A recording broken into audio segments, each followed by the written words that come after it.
जी नाजरीन, आज की बड़ी खबर सामने आ गई। इमरान खान का फजलुर रहमान और JUI को बड़ा धचका। PTI के वफ्द की हलीम आदिल शेख की सरबराही में मौलाना शिरानी ग्रुप से इत्तेहाद के लिए मुलाकात और मौलाना शिरानी का 25 अरकान के साथ इमरान खान से इत्तेहाद का फैसला। JUI शिरानी ग्रुप इमरान खान से इत्तेहाद करके फजलुर रहमान की सियासत को मुकम्मल ख़त्म करेंगे।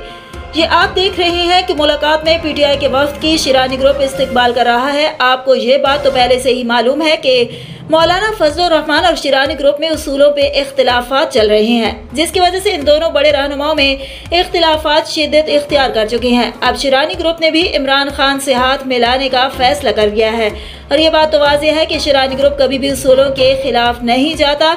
इसी वजह से उनके ताल्लुकात मौलाना फजलुर रहमान से ख़राब हुए हैं। इमरान खान में उनको सच्चाई नज़र आई तो उन्होंने ये फैसला किया है।